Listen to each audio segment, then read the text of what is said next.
Your microphones are now turned on. And Carrie, I'm just going to come up and use that microphone for one moment. Okay. So I'll sneak up behind you.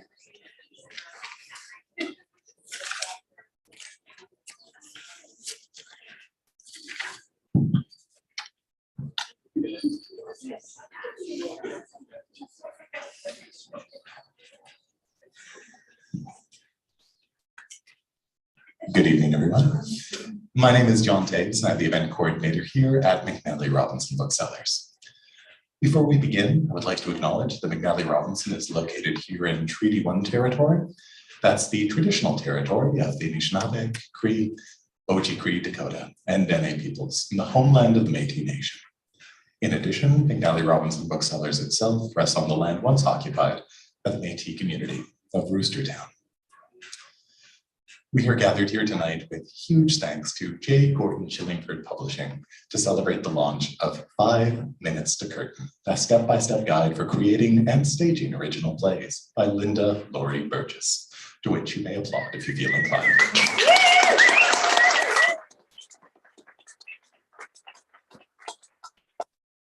I will get off the stage in just a moment, so Carrie does not need to worry about standing beside me while I'm reading off a sheet of paper. But we are delighted that you could all join us here tonight, both here physically and online as well. So hello to all of you watching. I'm just going to go over some housekeeping notes, let you know who's on stage with me, and then I will disappear and let the event start. So there will be a bit of a conversation that'll take place among the people, the stools to my left. Following that, there will be an opportunity for you folks to ask questions. During that Q&A, I'll wander through the crowd with the microphone. This is not to comment on your ability to project your voice, as this is the last crowd I would do so, that too, but it is just to ensure that everybody watching online can actually hear the questions. If you are one of those watching online and would like to ask a question, please just write it in the chat and we'll be sure to get to you as time permits. At the close of the event, I'll ask you just to remain in your seats for one moment while we safely transport Linda to a signing table just beside our cash desk. I'll then let you know when we're all good to go. And I'll have more exciting signing procedure information for you at the close of the event. But for now, I will take my leave. But first, I will offer a few words of introduction for our wonderful panel. Linda Lori Burgess is a graduate of the University of Winnipeg, BA Gold Medal recipient for Dramatic Studies, Syracuse University with an MA in Theatre Arts, and the University of Manitoba with a B.Ed in Drama.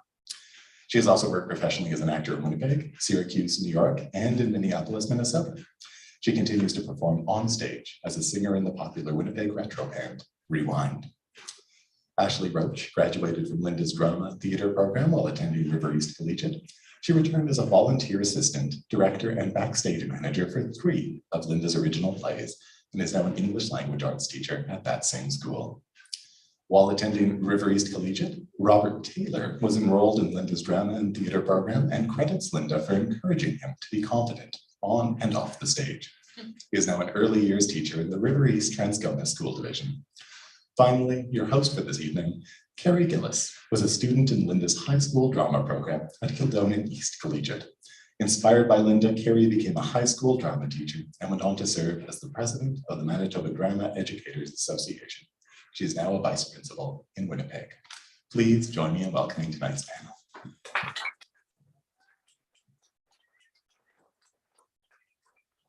Thank you, John. Welcome, everyone. I am so honored to be moderating this conversation this evening. So I am a former student of Linda's. Linda taught me at Kildonan East Collegiate in the late 1990s, and clad in our 90s grunge plaid shirts, we entered her theater. And I can still remember the feeling I got of entering that magical world of theater that Linda introduced us to. Linda was the kind of teacher who inspired us. She made us feel like real actors, like young people who had valuable thoughts and ideas to contribute. And she, in fact, inspired me to become a drama teacher myself. So in 2006, I began teaching drama at Miles Macdonell Collegiate, which I did for over a decade. Becoming a drama teacher was terrifying. I knew it was going to be hard work, but I don't think I realized just how hard Linda worked because she made it look so entirely effortless to provide that theater education that she did for all of us until I was walking the walk myself. Over the years, I often thought to myself, what would Linda have done? And one of the experiences where I would do this was in the search for a play. Choosing a play as a drama teacher is quite a daunting task.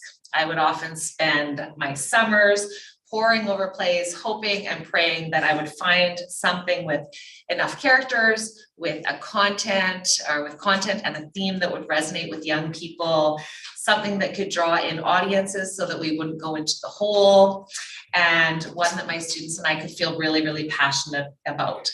Once in my early years of teaching, I decided to stay up all night writing a play because I had promised my students that they were going to be given a play the next day, and I had looked to no avail, so I just stayed up all night writing, and it was not my best work at all.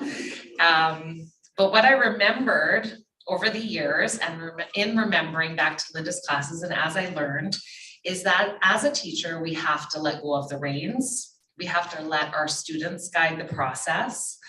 Our students have ideas that are original and that are worth telling. They're storytellers. They have voices that are just waiting to be expressed if you can give them the environment and the space to do so.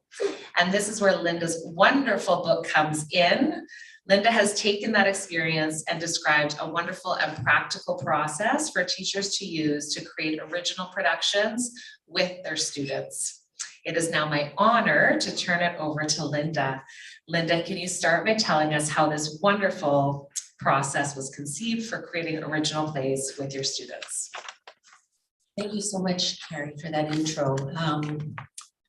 Yes, before I get to the nitty-gritty of how the process was conceived and developed, I want to say first that any kind of creative activity, especially in the theater, has to first come from a very deep and sincere belief in the magic that is possible in theater.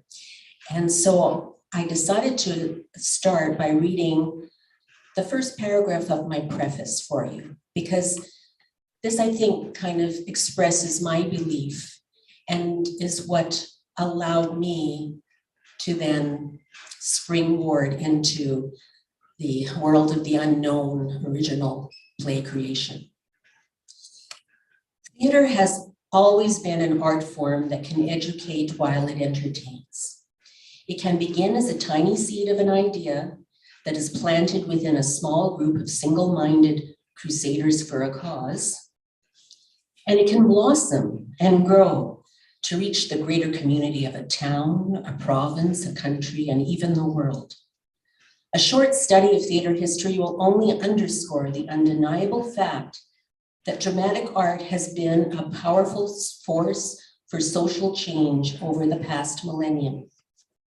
The magic of theater lies where it can enable the passionate voice of the young, the misfit, the disenfranchised, the rebel. In fact, any artist with a compulsion to announce their peaceful protest with the acclamation, "This is my story and my truth." Indeed, during times not unlike our own, of unrest, of a need for change, and of movement towards a brighter, more equitable future, the theater has always played a central role as an enduring, powerful means of expression. It all begins with a play.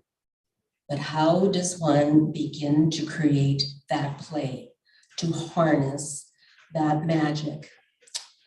And so I started off just like Carrie with that dilemma.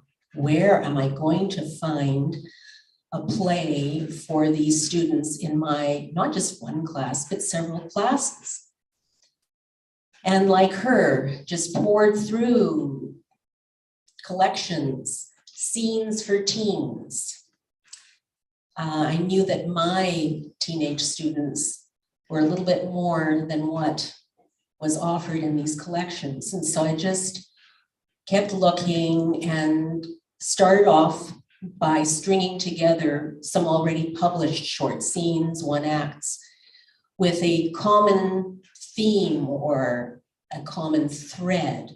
For example, at Kildonan East Collegiate, one of those plays, one of the very first sort of devised plays of connecting these already published works, was called Out to Lunch.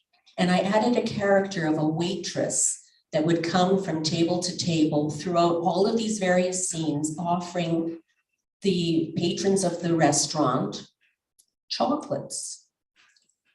Now that waitress was Carrie in her grade 12 year. And it was the first time putting this on. I don't know if many of you know the sketch by Monty Python about the chocolates, and they either have, let's just say, really strange things inside, like coils that pop into the mouth and things like that. Anyway, that's the first of those kind of devised plays, Out to Lunch. And then later I did a kind of a collection again called A Dummy's Guide to Christmas. And that play, it originated at Kildonan East, but I brought it to River East, and Ashley was in that one. But it was about 2 to 3 years into my tenure as a teacher at Kildonan East Collegiate when I was asked to do a little presentation for Remembrance Day. And very shortly after that, I was asked to have something with my students to perform for the school's 50th anniversary. Well, I just didn't know what to do. So I went to my students and I said, this is the challenge. So let's brainstorm. What should we do? In the case of Remembrance Day, we came up with 10 to 15 minute little presentations that involved readers' theater and some dramatizations. And in the case of the play to commemorate the 50th anniversary, we came up with a play, a full-length play actually, called Reunion.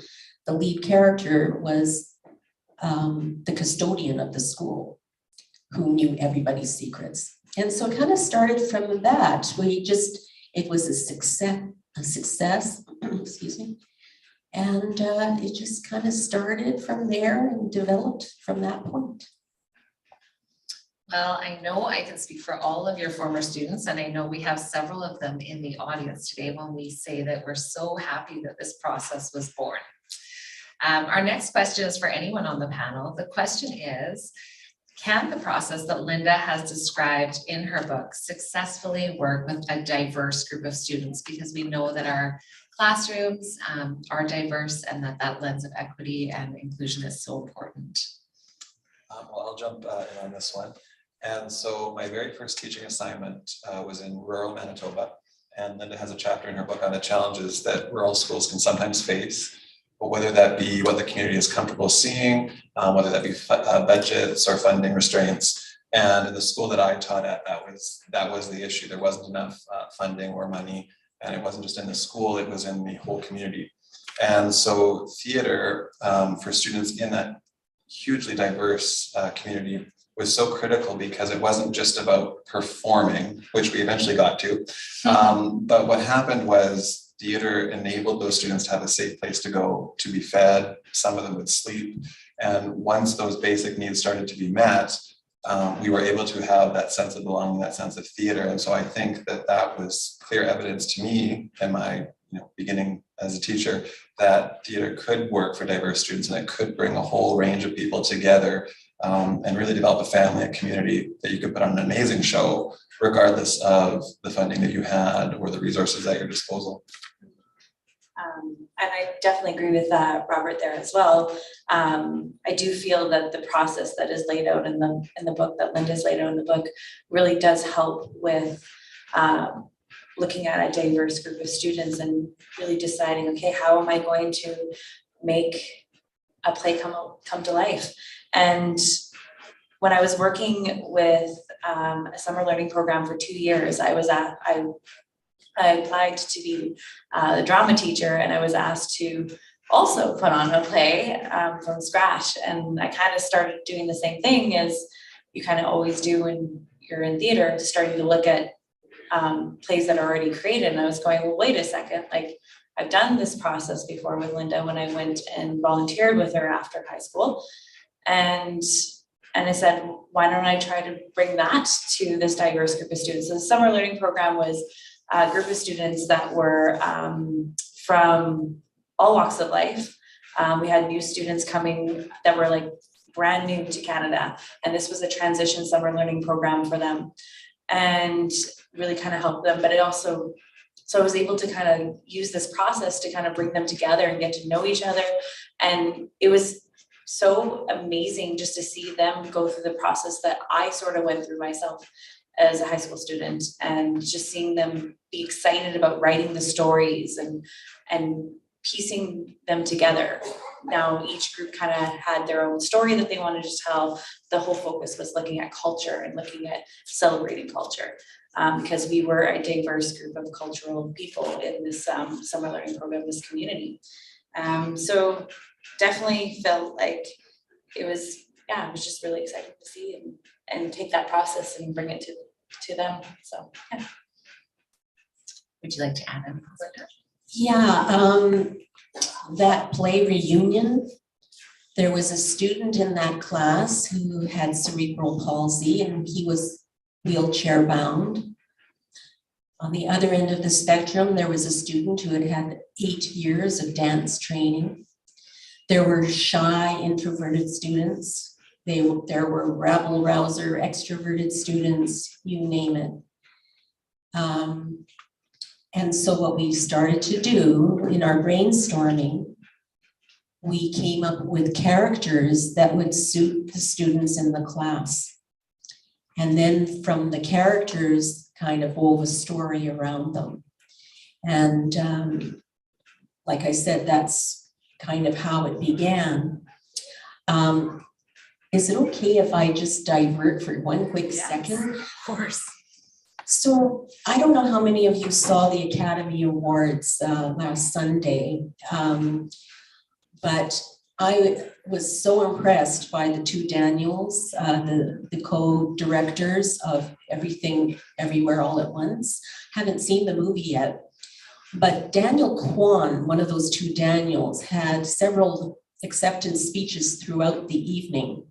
And he said something that resonated with me, and I just want to read what he said, because this is exactly the experience that I had in that first time creating a brand new play with my students, and then every other time afterwards.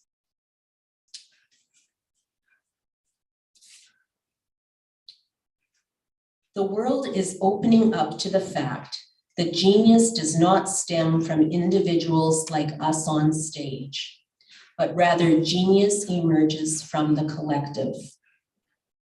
And this was an experience that if I didn't have it prior, I never would have known how magical this could be. And so you, as a teacher, obviously you have some conceptions of what you want to do with a class. So I knew it had to be about a high school reunion and the characters in that high school.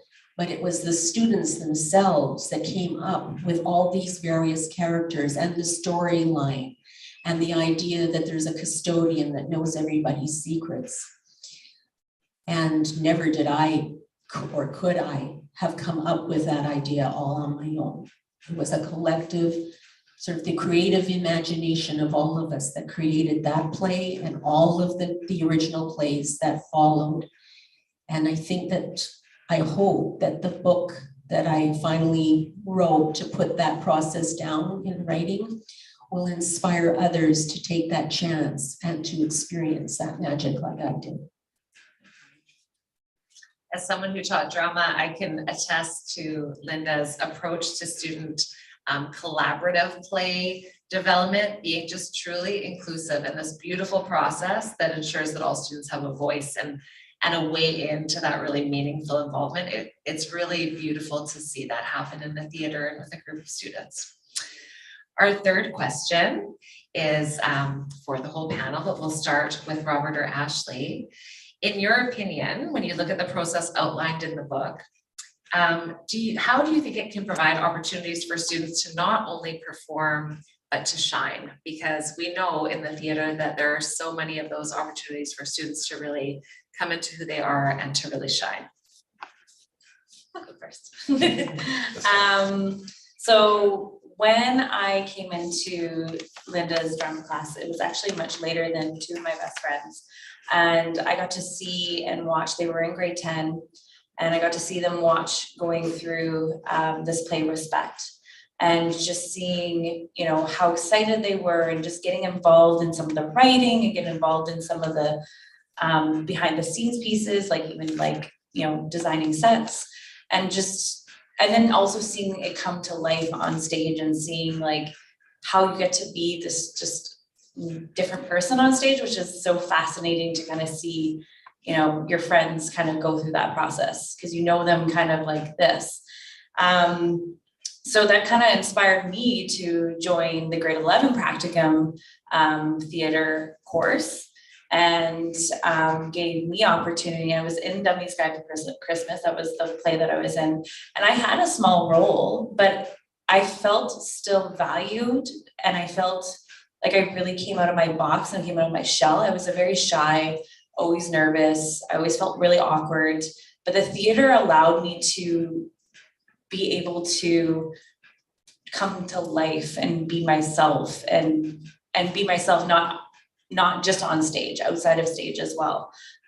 So that's kind of how I feel. It's, yeah, it really let me shine. And I think it's also kind of helped me with talking in front of a group as well, like talking in front of my students or talking in front of my colleagues. I think, you know, just those things that I learned really just helped me shine. So, yeah.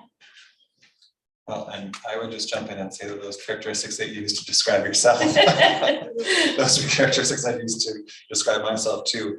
So when I got to River East Collegiate, I did not come from one of the feeder schools. I was a complete outsider. I joined drama because I always had a flair for the drama. My friends would probably tell you that I still do. And anywho, I joined the drama program, and Linda soon after said to me, you have to join Theatre Practicum, the course that she offered. And I thought, well, this doesn't sound like it's for me. And at the time, I don't know if it was always the case, but it was for grade 11 and 12 students. So here I thought, okay, I'm in grade 10, I'm shy, I'm anxious, even though other people might not see me that way. And soon thereafter, Linda gave me the lead role in that production. So it was pure terror for me that year. It was brand new school, the lead role, didn't know anybody, and they're all getting to know me. And I don't think I would have been able to do that without Linda's encouragement, whether that be in her drama classes and all her improv exercises that made you forget the clique you belonged to in high school, as we all did.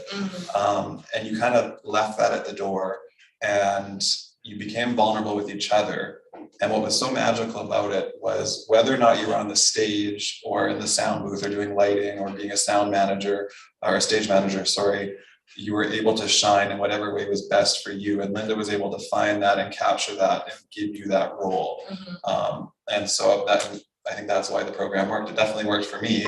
I still can't believe I did what I did. And, Linda and I had this conversation recently, and she said, oh, you seem so confident out there. And I said, really? Because I was pacing outside the theater doors and I was on the verge of being sick to my stomach, but thankfully the show went on and that didn't happen. So it was quite magical. And I think the next year we did another production, I always say this one wrong, high school drama, the OC. And by the time that role came around, I no longer had the lead role in the production, and we were performing in front of the entire school. It was a matinee performance, and I had said to Linda at the time I was obsessed with Hillary Clinton, and I said to Linda, there's this line I want to say, but I don't know if I'm going to be confident enough to say it. And Linda said, oh, do it if you want to do it. And I got out there and I had the confidence and I did it, and the whole school laughed, and I was like, okay, it worked. And so no, Linda, your program worked, and it definitely helped bring us out of our shells and make us feel confident.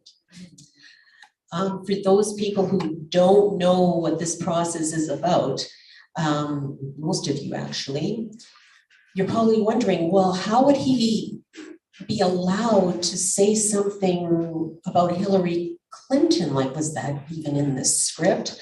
Well, part of the process is that the characters are created, the scenes are created and storyline. And then through improvisation, the dialogue is also created by the students in the parts. And so his part, I think he played a stage manager Or assistant or director. assistant director or something in that. And actually it was his idea. He'd come to me and said, we should do the OC, which was a, very popular teen TV show at the time. And I said, well, I've never seen it. Well, here are my seasons. You can Go back and don't scratch the discs. Yeah, exactly. Oh, he gave me that warning. I was very, very careful.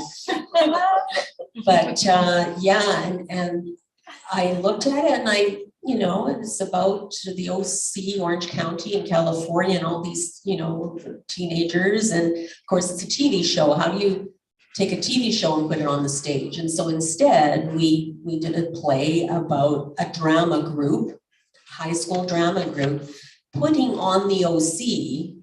But right at the very outset, you see that, there are more problems and drama in this drama group than on the OC.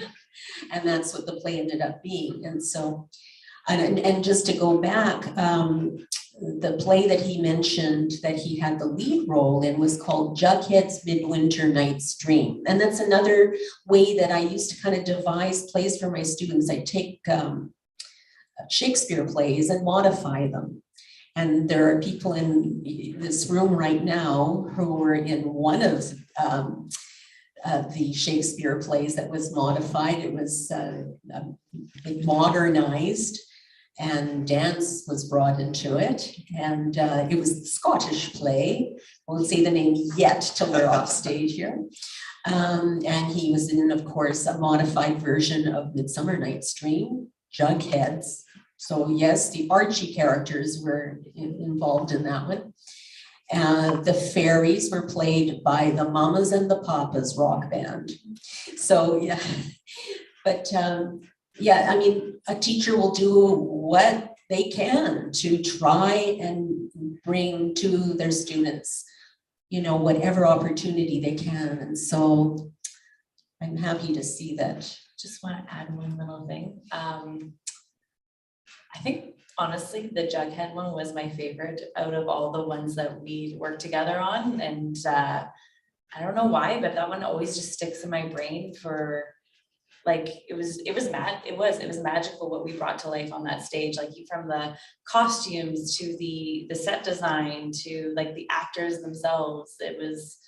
I really saw amazing work that was being done with that crew and with that play. So yeah, thank you. And he mentioned something that kind of twigged a thing I wanted to add, and that is that I think that everyone enjoyed the crew they were working on because I didn't assign them to crews. They chose the area that they wanted to work on. So there would always be some students who would want to work on costumes and some that would want to work on sound tech.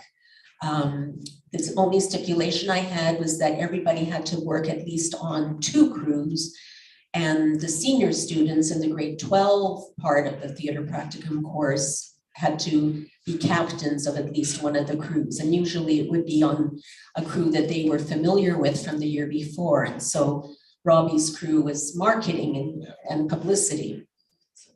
That was a lot of fun. It's really beautiful, I think, thinking about all the opportunities that this process that's in this book provided to so many different students, not only being part of all of these production crews and learning about acting, but just allowing so many young people to come out of their shell. There's a real theme here. I also was nervous and awkward and felt a sense of pure terror. And Linda had a real way of bringing us all out of our shell. And I think it's through this process of really empowering students, right, to voice their own thoughts and stories. And it truly is a beautiful process. So one of the next stages in the process is casting. So once the play is conceived, it has to be cast, which we've kind of referenced a little bit, but I'll just ask Linda to tell us a little bit more about how this stage in the process works. Okay, so just like the creation of the play is a collective activity with everybody participating. So Robbie may not remember that he was one of the writers of the OC. He, came up with the original idea. He remembers that he worked on marketing, but everybody in the class was part of writing the characters. And then just like creating the characters, everybody was involved. So too was everybody involved in sort of creating these scenes. So then the casting of the different parts, well, it was open to anyone who wanted to audition for any particular part to do so. They could. So the auditions were held in this way. Students would get together in groups of 2 to 4 maybe and go outside in the hall and rehearse a little improv about one of the scenes from the play. And maybe I would have said, okay, use that scene that we wrote earlier about such and such. And so they would all go out, they would rehearse a little bit and then come on stage and perform their improvs on that one scene with different people in the different parts. And for everyone to see. And then once everyone had had an opportunity to audition for, let's say, the part of Cinderella, you know, all the people who had auditioned for that would go out in the hall, and then we would discuss the suitability of all the different students and what they brought to the role. And then we would vote. It was brought to my attention that likely adults wouldn't want to do that, wouldn't want to close their eyes and I thought at the time, well, why not? You know, I mean, it's a democratic way of doing it, of not only casting, but also allowing everybody to have a say instead of, you know, a small group or one person making that decision. I found in my experience that sometimes I thought that I, you know, chose someone that might have been better in my mind for the part, but the class didn't think so. By the, you know, the democratic voting, someone else got the part. And then I'd see, oh yeah, that's what everybody else saw. So, and it wasn't like a popularity thing, which a lot of students were worried about, because there's your popular kids and your not so popular kids. But somehow everyone had a stake by that time, had a stake in the show, wanted the very best performances, and knew that maybe their friend auditioned, but that other person did a better job. So, and that's how the casting worked. Great. Ashley or Robert, do you want to comment on the casting or even on whether there were any bad feelings among cast members during this process or any other dynamics that came about? Well, I can jump in if that's okay. I know going back to Jughead, I thought, well, Linda's crazy because, you know, she gave me the lead role. I'm clearly not capable for it. But when we fast forward to high school drama, the OC, and I'm saying it correctly tonight, which I'm very impressed with myself for that. But when we fast forward to that production, I remember being so frustrated because I was obsessed with the OC. I had brought all of my discs, which now we are all dating ourselves, right? We all have these discs that we brought in. But I brought those to Linda and, you know, we have to make the OC, we have to make it exactly as it's shown, you know, on the TV show. And Linda goes, well, that's just not possible. You can't take 4 or 5 seasons and condense them into one play. So of course, initially, high school student didn't understand, incredibly frustrated. And I do believe actually I auditioned for the role of Seth now that I think of it. And then I didn't get that role. So it was kind of one hit after another. But as Linda said, once you cast everyone and once the ball gets rolling, you're invested. And it doesn't matter if it's the play that you envision, because as much as the director has a vision, so too does each student during that process of designing the play. And once you have your role, once you have your character, you want everyone to succeed. And as I said earlier, you kind of forget the cliques, you kind of forget everything else. You're in that room with those people, lunch hours, evenings, weekends, and you're in it to win it, because at the end of the day, you're going before the entire student body. Doesn't matter if you're a jock or a drama geek or a choir kid, you don't want to, you know, fail in front of your own peer group. So it definitely worked, and you know, you definitely bought into it with time. I just, you know, when Lisa was talking about everyone had a stake in it, if you think about it, this process, a lot of before we even got into actually getting students to go on and perform and to try out for different roles, they were doing the writing process. They already had a stake in this. So I think that process of doing this first kind of allowed for some of those, you know, as she said, you think it would be a popularity contest. It no longer became a popularity contest because everybody was getting to know each other in that process and really learning how to work together and cooperate together. So kind of one of the things that I noticed as being more with Linda, being assistant director, was that it really actually helped the students build a foundation of trust with each other, but actually more directly a trust with their director. And the biggest thing that I think a lot of young adults don't get a lot of say is, and don't get a lot of voice in a lot of areas. This was one opportunity, one area where they got to have that voice and they got to have that say in what they wanted. And Linda allowed them to do that and gave them that trust. And I think that also helped the whole process of being able to, when we did have drama, you know, be able to trust Linda, that she is going to help us and direct us and guide us and counsel us, because really that's what also kind of happened too. You kind of became a bit of a counselor too in that space. But yeah, it just really helped build that trust with each other as students, but help build that trust for your director. And I think that's kind of a big piece that I think needs to be kind of congratulated on that. So, yeah. There is definitely drama in the drama room. There's many people nodding right now because there's so many former theater students, but the book really talks about how to navigate that as a teacher. We do want to leave time for questions, but there's a related question, which is, there's a chapter towards the end of the book, Drama in the High School Jungle, Challenges for Teachers.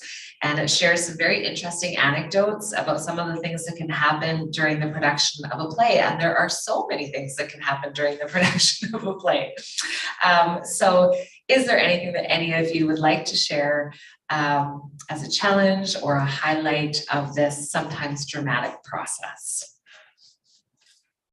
I'm gonna go first, Ashley. Sure, I'll go first. So when I was going through high school, I unfortunately only had that one theater practicum experience because there was unfortunate events in Linda's life. So she wasn't with us for grade 12 year, but I never really had any challenges on my side. Like I never experienced that, even coming in as assistant director. Like I always felt supported, that even myself, who was just fresh out of high school, really my only theater experience was with Linda, and she gave me that trust too. So I always felt supported.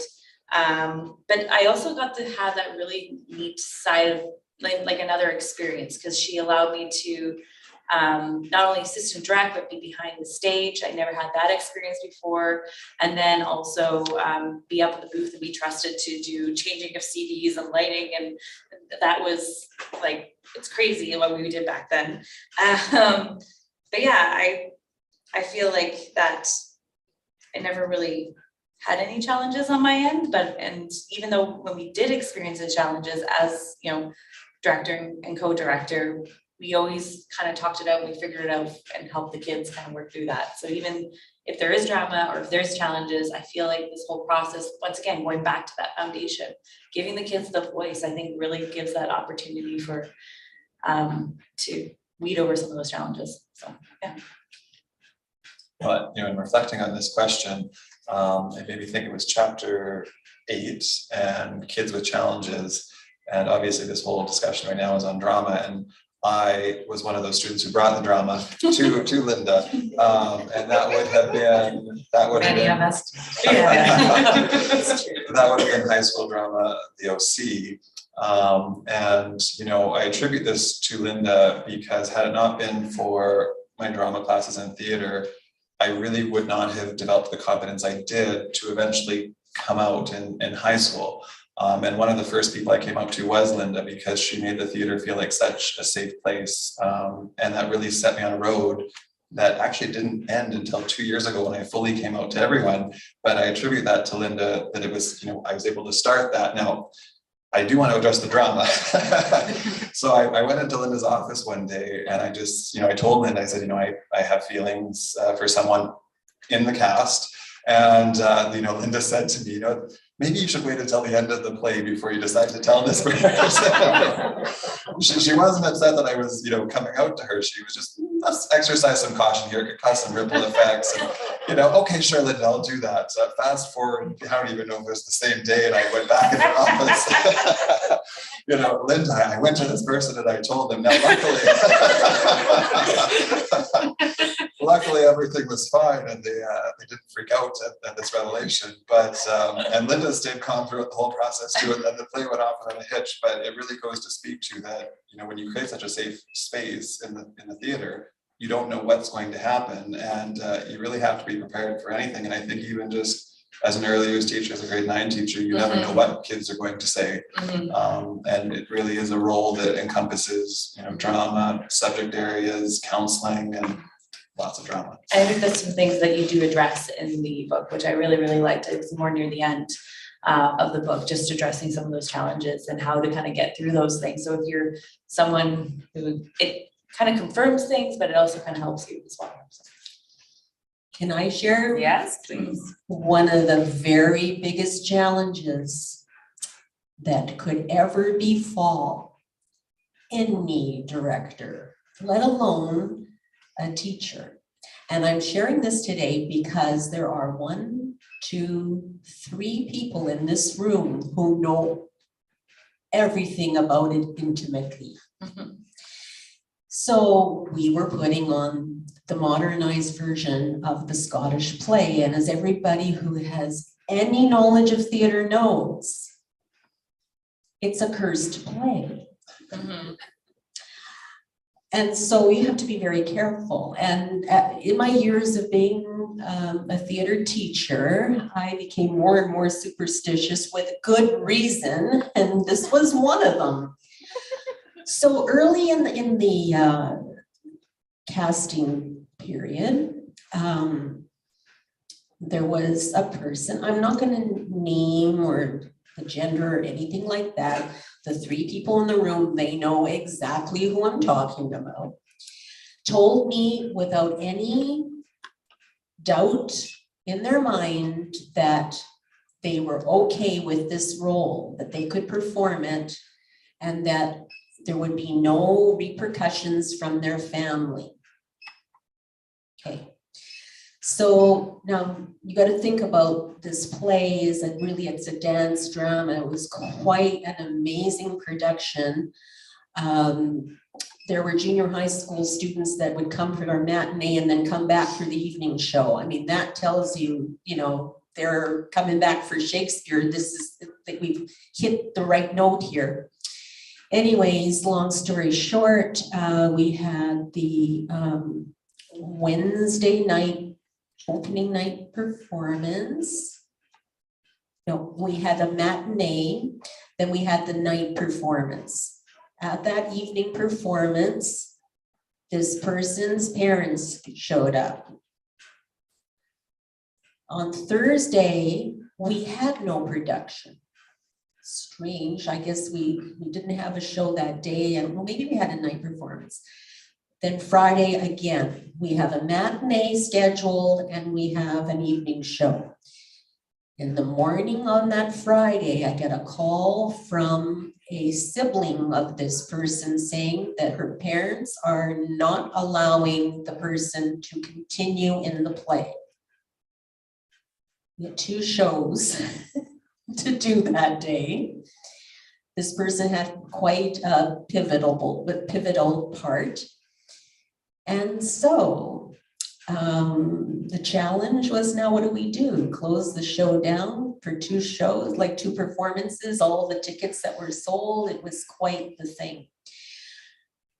Coincidentally, my daughter, who's sitting in the front row, was home from junior high school on an in-service. She was 13. And so I get off the phone and, I try to persuade, cajole, argue, whatever. If fell on deaf ears with both the sibling and the older sibling and the parent. So she came up to me and said, well, I could maybe try to do the part. Now, how could she do it? Because she went to junior high school in the division and was always brought to Kildonanese Collegiate to wait for me till after rehearsals, and then we would go home together. And so I called the school. We called an emergency meeting of cast and crew, and they taught her the part, and it included choreography. I mean, it was just like crazy. So that's a challenge, but the fact that everybody pulled together was, that's like what I said, the magic and the genius of the collective. If it has to happen, everybody pulling together will make it happen. Regardless of what drama takes place, that show somehow goes up. It goes on stage. We'd like to now turn it over to the audience, either live or we have some people who have joined us virtually, to ask any questions you have. If you have any questions of Linda or of the other panel members, or if you even want to make a comment about your own experience with Linda or creating or performing in an original play. Any questions? It just slides right. Oh, I'm gonna let you do it. And if you even have a question for Carrie, I will return the microphone. Yes. Well, I found that it's really difficult to get students to take risks. It's very scary. Teenagers are a bundle of nerves, and it's hard to drag them out of their shell. Now you're talking about how you allowing them to develop their own characters is one technique, but I'm sure there are things that lead up to that. So do you have any advice about how to get to that point where they're willing to create a character and take the risk and put themselves out there like that? Yeah, thank you for that question. That was Gloria, my soul sister in my band, and she's also a teacher at Kildonanese Collegiate. So how do you prepare students for taking risks? Well, one of the things that I used to do was in the first day of classes in grade 10, let my students know that they were part of what I thought of as a secret club. And they were members of this secret club, and nobody else but them would know what was going on inside this space. So at Kildonanese Collegiate, I didn't have the need to lock doors, but at River East Collegiate, there were 4 separate entrances into the theater, 2 at the top and 2 at the bottom, and I actually locked those doors because people were always poking their heads in to see what was going on in the secret club. What's that screaming? What's that noise? What's happening in the secret club? And so, first of all, starting at that point on day 1, telling them that this is their safe space. And number 2 was actually my rule number 1. And it's so simple, it's respect. Respect for yourself, first of all. Respect for others and respect for the space. And if you abide by rule number 1, then you don't have to be afraid of other people disrespecting you. Because when you're disrespecting others, you're really disrespecting yourself. And they saw that. And so as time would go on and we do the various exercises and things to sort of build a foundation for drama students, they would become more and more comfortable and confident. And then we create a play, usually not in grade 10.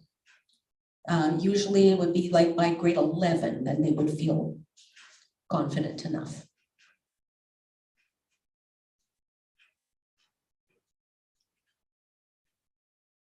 And were there any other questions at all?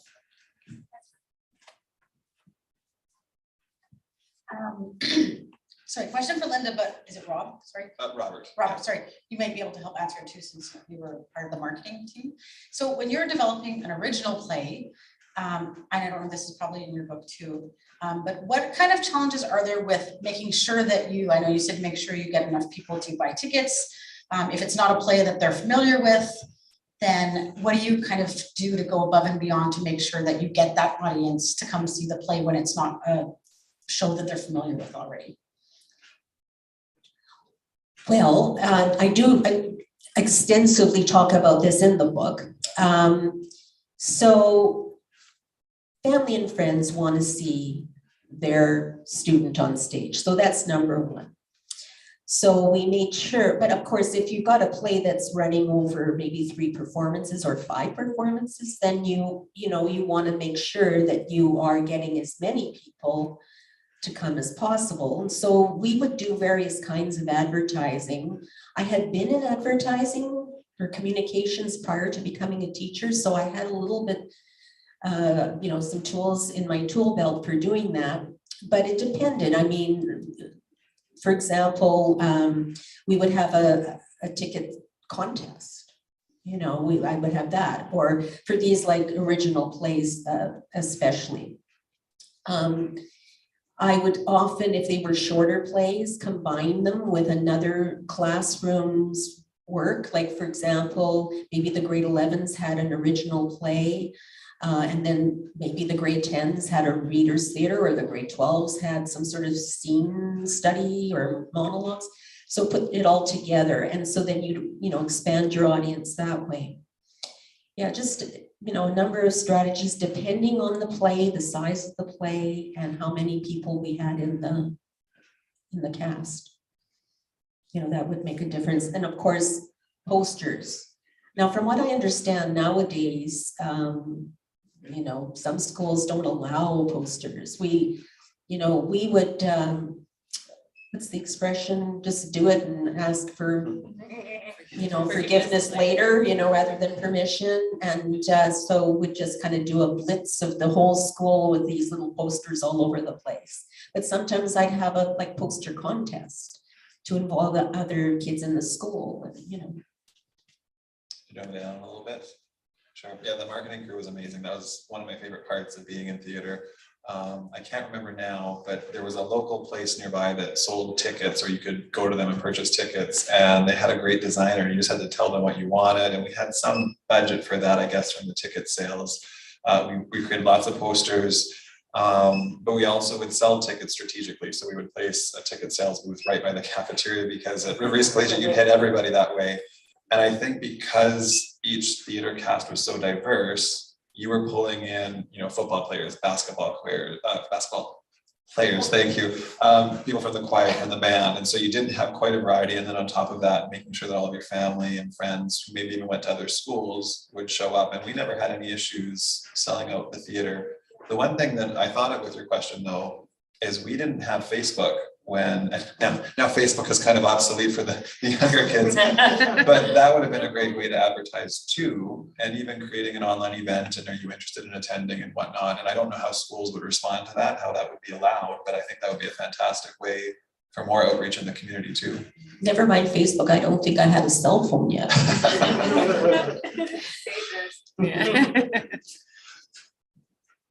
And we do have time for one more question, if there's anything from the audience or from anyone online.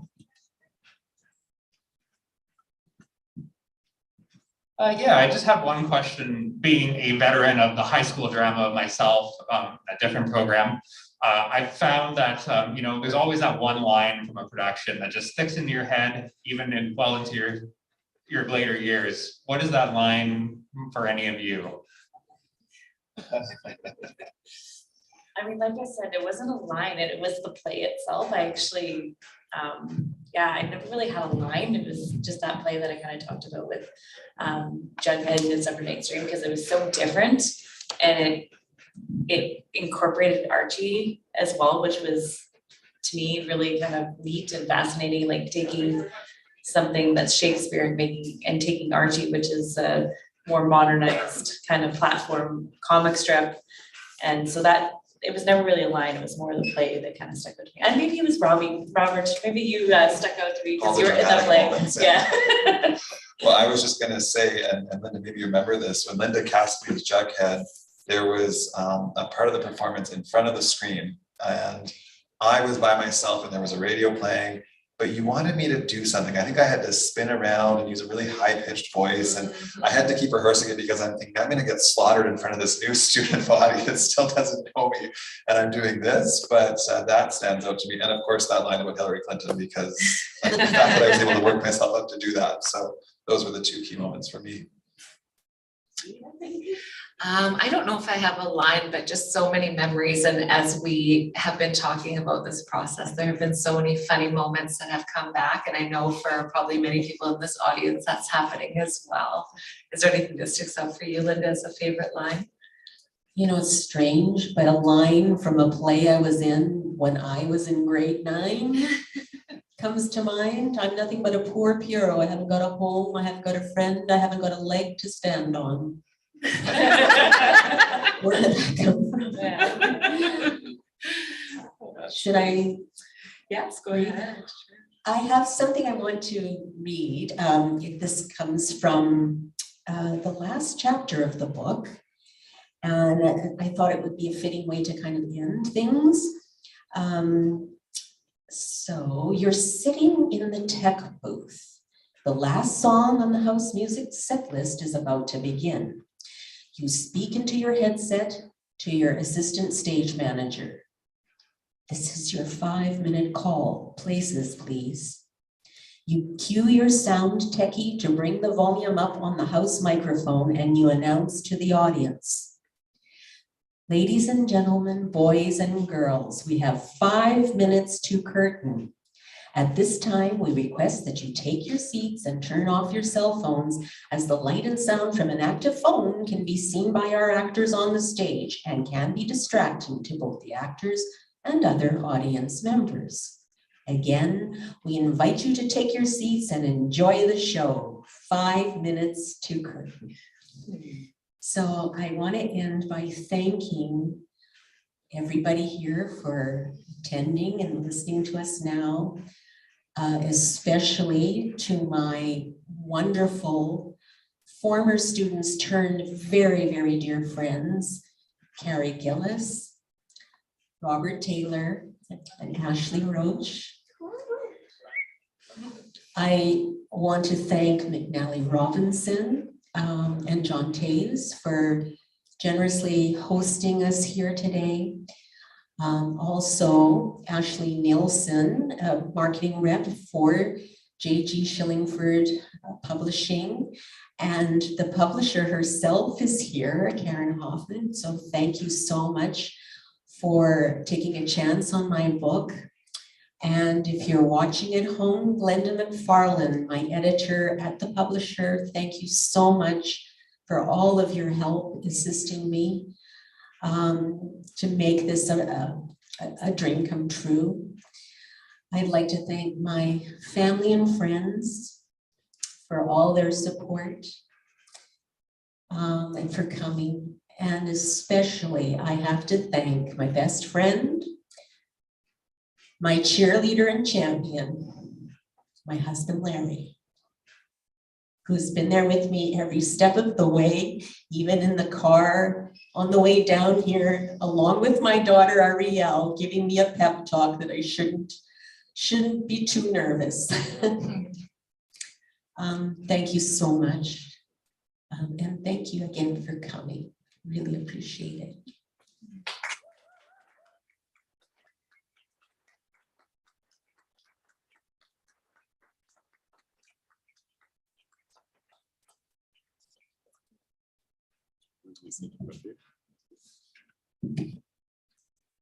And thank you all once again. We will move along to the signing portion of this evening, so I'll ask you all to remain seated for just one moment while we transport Linda over to the table. When she is there, I'll let you folks know, and then you can descend and have copies of your book signed. Linda already thanked all the people I was planning to thank. So, but it is so wonderful to have you all here. It's always incredible to work with Jay Gordon Shillingford, and it's delightful to have an opportunity to showcase another one of their wonderful books. Thank you all for joining us, both here and online. The video will remain live if you'd like to revisit it or share it with anybody, but please join one more time in thanking Carrie Gillis, Robert Taylor, Ashley Roach, and of course, Lori Burgess. Have a wonderful day.